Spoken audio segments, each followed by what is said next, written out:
Hey guys, Chris Sutton here with Executive Coaching. We're going to discuss bullying, child safety, and child self-defense today.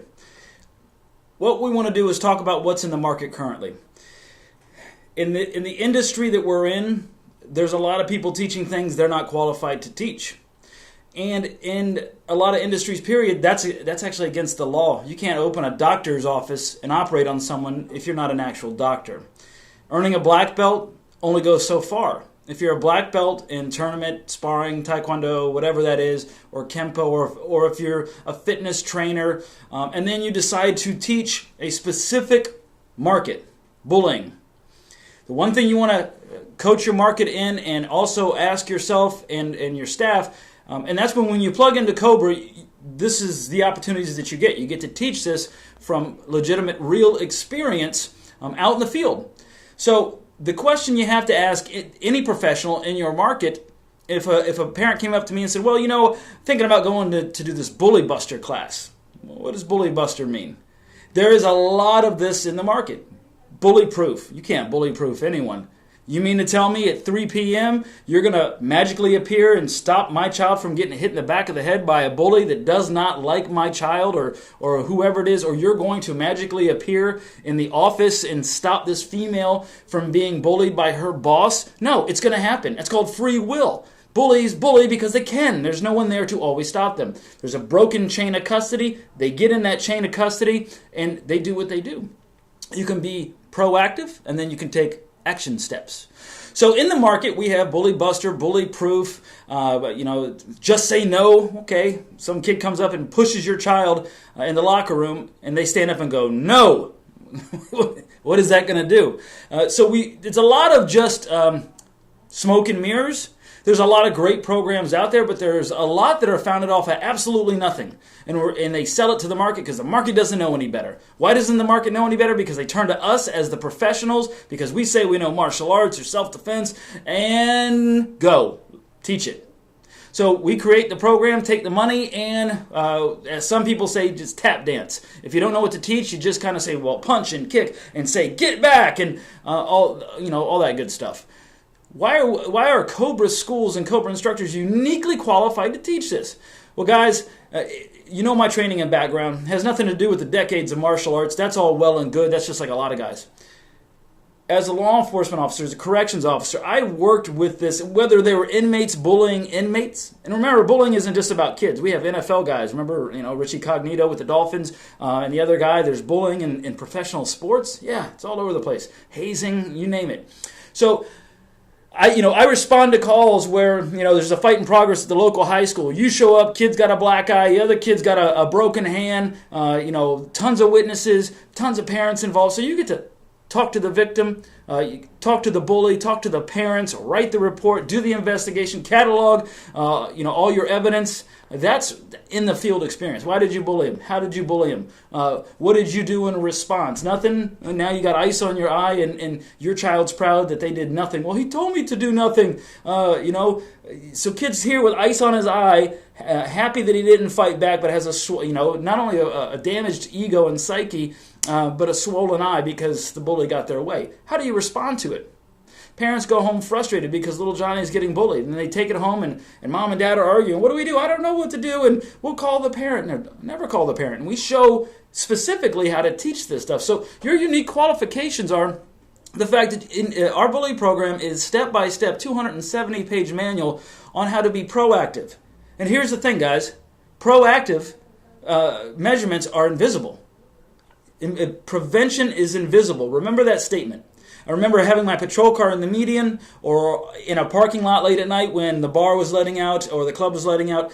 You don't get to see all the people who didn't get in an accident that night because they saw you and made a different decision. You don't get to see all the people that didn't get a speeding ticket or get in an accident because that patrol car made them tap the brakes and be more aware. When that child no longer goes to their bus stop because they got it changed by going through the proper channels. Now they are no longer at the bus stop with the kid that was bullying them while they were asleep on Facebook. And that's another thing we'll talk about, social media. So prevention's invisible. We show you how to be as preventative as possible with bullying. And then once it happens, how do you stop it? How do you stop it like a small fire in the corner of your house? You don't look at it and then go, you know what, when that gets serious, I'll put it out. And that's what bullying is.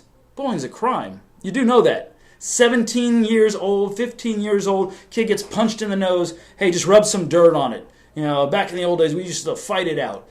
At 18 years old, the person that does the punching goes to jail.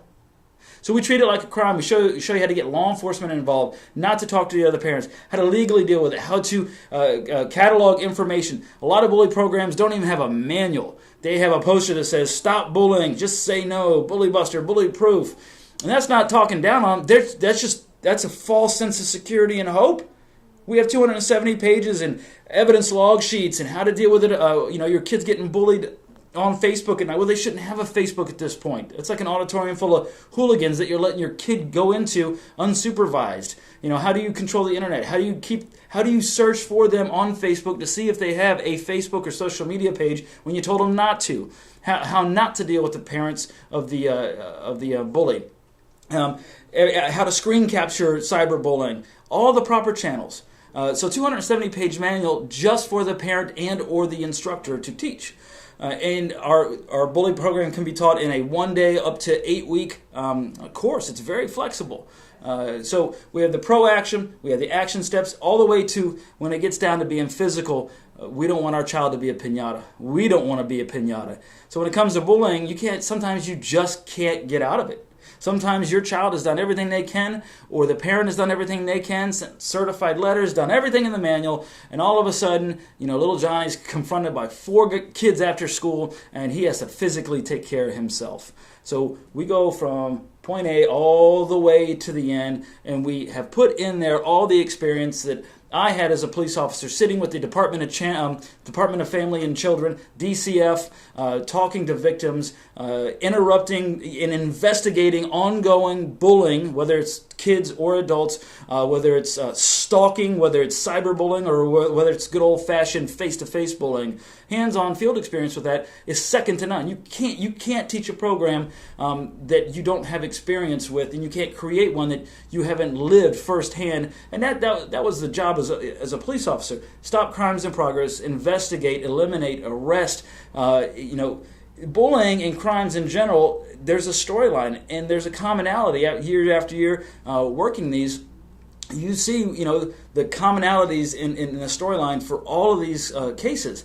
And what we do is we put this in the lap of the COBRA instructor, and we let them know this comes straight from law enforcement, all the way down to the evidence log sheets, all the way to contacting a police officer for an information report, incident report, and how to get everyone involved based off of that real experience.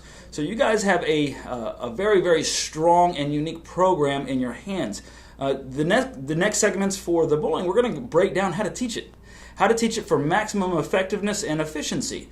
And remember, we don't ever go out into our market as professionals and go, look at that guy over there, he doesn't know what he's doing, and I got better training than him, and his program is horrible. No, we just look at it and go, that's useless for the market, and it's being sold to them because they don't know any better. So what we want to encourage your market to do is ask that one question. How are you qualified to keep me and my family safe against a real bully when I'm not around? How can you teach me to protect my child when I'm there and not there, and primarily not there, because bullies don't knock on the door, come inside and bully your kid at the dinner table. They do it when no one's around. That's why they're bullies. They're cowards. So how are you uniquely qualified? And that goes all the way to self-defense, guys. How are you uniquely qualified to teach me personal safety and self-defense and keep my family safe? And if the answers are, well, I won this trophy and I'm a black... No, let's back up. What field experience or what organization have you plugged into to qualify you to teach me reality-based self-defense? Not, we're going to meet in the ring and I'm going to touch and you're going to touch or we're going to tap. No, I'm walking out to my car. keys are jingling, I'm on my phone, whack, I get hit in the side of the head, and I'm looking up at this guy. That's reality. How are you uniquely qualified to keep me and my family safe? And we know that all of our instructors can't be prior Navy SEALs and law enforcement, but you plug in directly to the source. You're plugging into an organization that has taken that training and put it into a curriculum that our instructors can teach in any market. So when you're surrounded by every karate and taekwondo school, and it doesn't matter if that's what you teach, if that's your core teaching, that's great. You know, if you know anything about my background, it's kickboxing, karate, all the martial arts. But when you separate yourself and you're that self-defense professional, the question you have to ask anyone in your market is, how are they uniquely qualified to teach reality-based self-defense?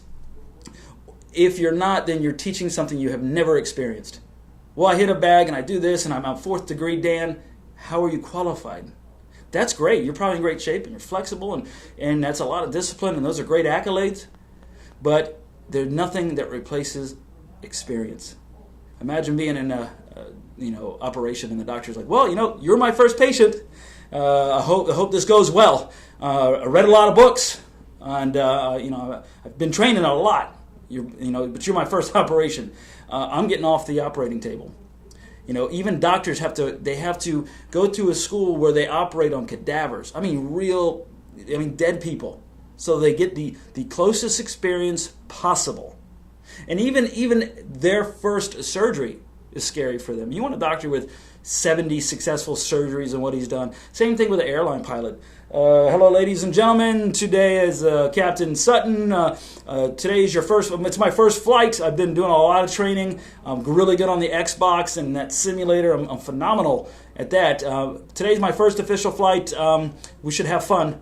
So immediately you would panic. So those analogies, while they're fun, I say them because there's a lot of guys in not just martial arts, there's a lot of people selling just false hope because nobody knows better. Our job is to educate the market.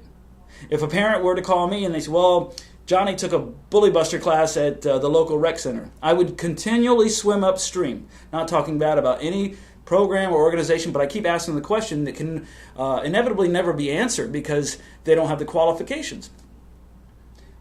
The rec center, who is your instructor? Well, he's an assistant taekwondo instructor, or he is the local paramedic, and he teaches anti-bully class. Well, what was the class like? Well, he taught how to yell really loud and push and just say no to bullying.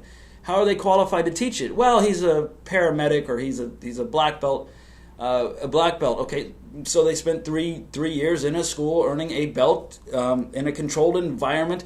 Where does the reality come in? How many bullies have they talked to? How many victims have they talked to? How many parents have they talked to? The Department of Children and Family, have they been involved in that? And when I worked in the boot camp, guys, and we had juvenile offenders, these are the worst of the worst criminals. They're bigger than full-grown men. They're 17 years old. They're the worst bullies in the world. I remember one guy got sentenced because he had 4 armed robberies, tons of car theft, battery. But the one that stuck out to me after investigating, going through his file, was he taped the tails of 2 cats together and hung them over a clothesline, let them fight to death. So animal cruelty.